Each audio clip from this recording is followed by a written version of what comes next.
Pemirsa, drawing Piala Dunia U20 2023 yang seharusnya digelar 31 Maret di Bali resmi dibatalkan oleh FIFA.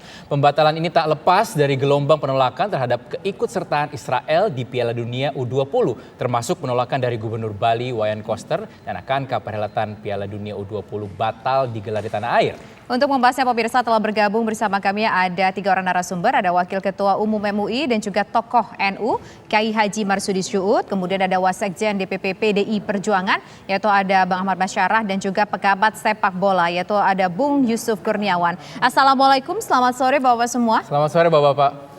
Waalaikumsalam warahmatullahi wabarakatuh. Selamat sore. Iya.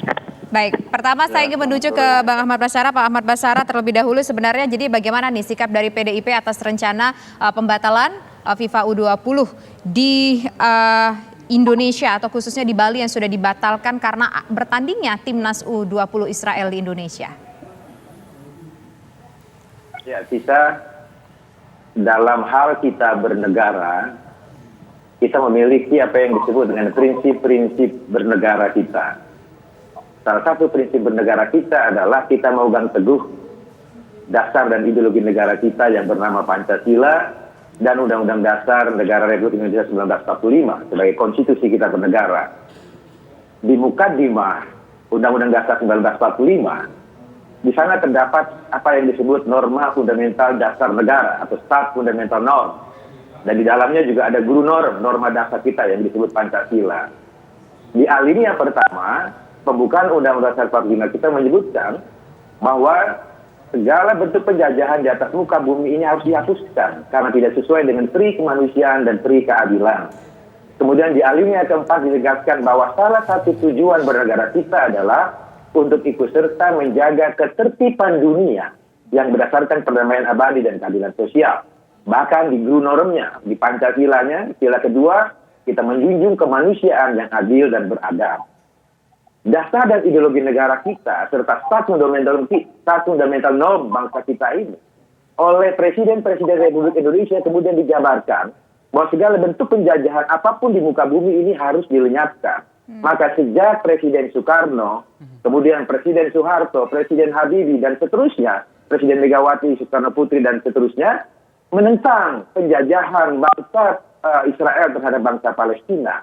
Sehingga oleh karena itu, kalau hari ini banyak masyarakat Indonesia termasuk Gubernur Bali, ya, Pak Wayan Koster, yang merupakan kader PDI Perjuangan menolak adanya pertandingan sepak bola Israel atau U20 di Bali, termasuk drawing yang akan dilakukan tanggal 31 kemarin, jelas itu menandakan bahwa penolakan itu bukan atas dasar ras atau kebencian terhadap satu bangsa, tapi sikap Pak Wayan Koster didasari oleh pada prinsip berbangsa dan bernegara kita yang harus dipegang teguh oleh setiap pemimpin bangsa kita, ya, termasuk sebenarnya oleh pihak PSSI sendiri. Seharusnya, menurut pendapat saya, sebelum PSSI mengajukan diri sebagai tuan rumah Piala U20 dan tahu di dalamnya pasti ada kesebelasan Israel dan ini menyangkut isu sensitif bagi bangsa Indonesia yang merupakan perjuangan panjang sejak Presiden Soekarno dulu, seyogianya PSSI meminta pendapat kepada para pemangku kepentingan. Bagaimana jika U20 kita menjadi tuan rumah dan ada kesebelasan Israel di dalamnya. Nah, jangan kemudian setelah hal ini terjadi, bangsa Indonesia atau sebagian dari kita di fait accompli, bahwa jika kita menolak Israel, resikonya kita akan dikucilkan dari FIFA dan sebagainya. Menurut saya memegang teguh prinsip berbangsa dan bernegara kita, lebih penting daripada sekedar mengikuti aturan FIFA yang itu dapat menimbulkan gejolak di tengah masyarakat kita. Namun demikian, PDI Perjuangan mengharapkan pemerintah untuk dapat mencari solusi terbaik agar win-win solution ini ditempuh. Jadi Perjuangan tetap mendukung kebijakan Presiden Jokowi, tapi kita tidak ingin Presiden Jokowi itu ditempatkan pada satu posisi yang dia harus melawan apa yang menjadi kesepakatan berbangsa dan bernegara kita. Karena sekali lagi saya tegaskan, hampir semua Presiden Republik Indonesia, sejak Presiden Soekarno mendukung kemerdekaan bangsa Palestina. Bahkan di era Presiden Soekarno sangat tegas sekali untuk mendukung kemerdekaan bangsa Palestina. Bahkan kalau boleh saya katakan, pemerintahan Pak Harto saja yang didukung oleh Barat pada waktu itu pun ikut mendukung kemerdekaan bangsa Palestina.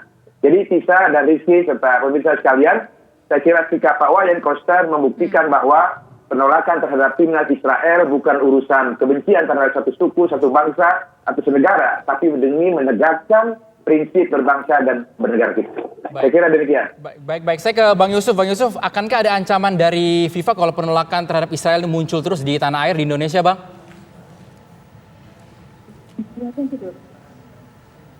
Halo, dengar ya? Ya. Halo. Baik, Silakan, Bang Yusuf, Bang Yusuf. silakan.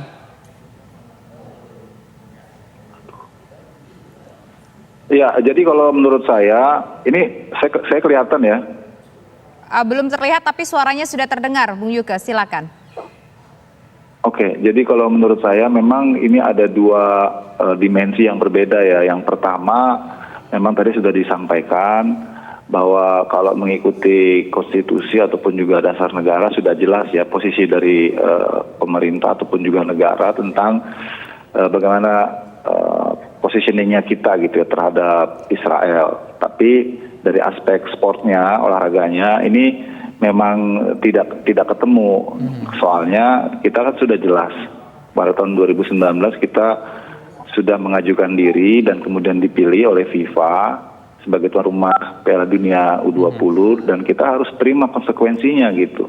Saat itu memang tidak ada riak penolakan ya karena mungkin ataupun memang pastinya karena Israel belum lolos karena masih melakukan penyisihan. Dan di bulan Juni 2022 kemarin baru ada kepastian kalau kita lolos ataupun Israel lolos ke putaran final Piala Dunia. Nah, anehnya menurut saya, kenapa saat itu tidak segera diupdate, dikabari ke pihak-pihak terkait oleh federasi, terutama pemerintah bahwa Israel lolos. Jadi kalau terjadi dispute itu nggak sekarang ini gitu. Ini kan udah tinggal sebulan setengah lagi ya perhelatan ini. Jadi sangat disayangkan karena impact-nya akan meluas pastinya. Posisi kita kalau dari kacamata olahraga tentu objektif netral ya karena FIFA itu seperti negara di dalam negara, mereka punya konstitusi sendiri sama seperti kita gitu loh. Bahwa semua sama karena di dalam FIFA pun juga ada Palestina, ada Taiwan juga yang notabene dengan Taiwan dan Israel gitu ya, kita kan nggak punya hubungan diplomatik. Tapi buat FIFA semua membernya mereka dan kita ini ketempatan. Jadi sebenarnya ini hajatnya bukan hajat FIFA tapi hajat negara karena negara sudah membuat approval kepada FIFA bahwa bersedia dan hostility agreement juga sudah ditandatangani oleh semua pemangku kepentingan khususnya kepala daerah yang tempatnya digunakan buat stadion Piala Dunia. Nah, Bung Yuke, kalau seperti kita melihat Bali, Surabaya, kemudian yang lain-lain ya termasuk juga Solo, Jawa Tengah gitu. Bung Yuke, kalau misalkan kita melihat ini yang kick-off-nya di Bali sudah disampaikan oleh FIFA dibatalkan. Apakah jangan-jangan melihat kondisi riak-riak yang ada di tanah air, penolakan yang ada di tanah air terhadap U20 Israel juga bisa jadi jangan-jangan nanti akan dibatalkan secara keseluruhan eventnya? Oh iya, ini kan alarm yang sangat keras ya ketika FIFA merasa nggak nyaman, nggak ada garansi dari pemerintah, terutama pemerintah lokal ya. Tentu FIFA akan bisa menarik diri kalau misalnya untuk drawing saja FIFA udah ragu, kita bisa lakukan bagaimana dengan World Cup-nya gitu loh. Dan ini eksesnya pasti akan meluas. Tentu kita untuk yang berikutnya ini jangan lagi bicara tentang ancaman untuk di-ban atau disanksi ya. Amit-amit gitu ya, jangan sampai ya. Tapi kedepannya kita kalau untuk menjadi host ke level-level internasional kita tentu sudah dipandang sebelah mata gitu bahwa Indonesia bukan negara yang netral untuk olahraga gitu. Baik, Bung Yuke, jika batal digelar di Indonesia, sanksi apa yang akan diberikan FIFA kepada Indonesia? Tapi ditahan dulu, akan dijawab usai jeda berikut ini. Pemirsa tetap bersama kami di Kabar Petang.